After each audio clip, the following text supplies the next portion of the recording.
Okay, so you can see the question there. We have a running track with a vehicle. Whee! Here we go. So 0, 200, 400, etc. So you can read the question there. You can pause it now if you want to. Digest what it's asking you to do, and then let's go through. So it says when it passes the first marker, it's at 22 meters per second, and when it's the second, it's 18 meters per second. And we know the distance here is 200 meters, so this is going to be a SUVAT question. A lot of SUVAT in here. And the question asks, show that the calculations on the grid there. So let's first of all consider what's happening here. There's no driving force, so it's just a resistance going against there. So we can work out what that resistance is, and we can work out what the acceleration is as well. So to do that, we need to use SUVAT.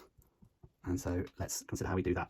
So let's look at the acceleration. I've got the initial velocity, the final velocity, and the distance. So I've got those ones and that. So I can work out the acceleration there. I just need to remember which formula I'm going to use, which is v squared equals u squared plus 2as. Yeah, that's what I'm going to use. V squared equals u squared plus 2as. And so therefore it is 18 squared equals 22 squared plus 2 lots of that, that's 400a. And these are nice questions because they always say to you, show that. And so you know if you're getting it right or not. And that's always a nice position to be. And it shows you here it's minus 2 over 5. So a equals negative 0.4 meters per second squared. That's what they want there. Then the resistance, force equals mass times the resultant force. Resultant force equals mass times acceleration. So the resultant force here is going to be the mass, 800 times 0.4. And so if I did that, times that by 800, I get 320 newtons in that direction. So it is 320 newtons. So that's how you do the first part. And then it says, what number would model A predict to appear in cell B4? B4 is the speed. So what would the velocity be here? That's 600. So that's what they want there. Right, looking at all of this, I now have my acceleration, I have my distance. So I'm just going to rearrange this one again because I've got the information I need. Let's just put it in here. We know these are 200. These ones change, but my acceleration is negative 0.4 meters per second squared, etc. Yeah, and these will move around. So let's just quickly do that, and then we can see what we're doing.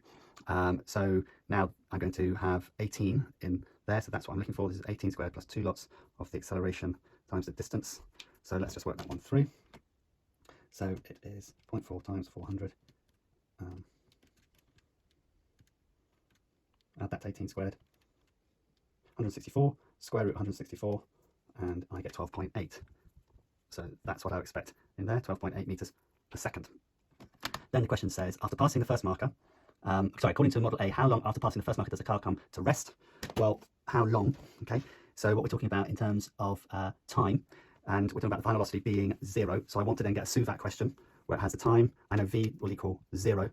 And how long after the first marker? So that was 22 meters per second.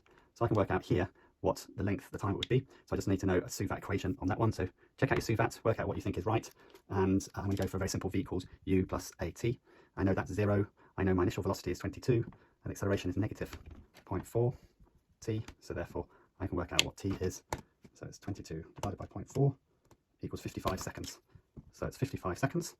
And then let's go back to the question. It says, after passing the first marker, the car actually travels for 74.2. What does this tell you about Model A? Well, Model A says it's going to go quicker than it actually does. So Model A is not a very good predictor in this. I mean, it's quite a lot of difference, almost 20 seconds. It's quite a lot of distance. So Sam and Ruth want to develop a new model. So let me just do this so I can actually see the question. They state whether the resistance force in this model should increase. Well, it should decrease. It's going to take longer. The resistance should decrease because if it was increasing, it would stop more suddenly. So it has to decrease. And it should be justified by suitable explanation or calculation or both. So you've got lots of choice here. Let's go for calculating what it would be. So we're considering that one there. We know the time now is 74.2 seconds. So what we're now considering is this element here. So if I were to do that, now this is going to just work out what the acceleration should be. So I can do that very quickly. 22 divided by 74.2. So acceleration is 0.29645 ... So bear in mind, don't round up, leave it as it is at the moment. I want the resistant force on that one. So I'm going to times that. Remember, the resistant force is 800 times that. And that should give me my force. So times it by 800. And my resistance force should actually be 237 newtons.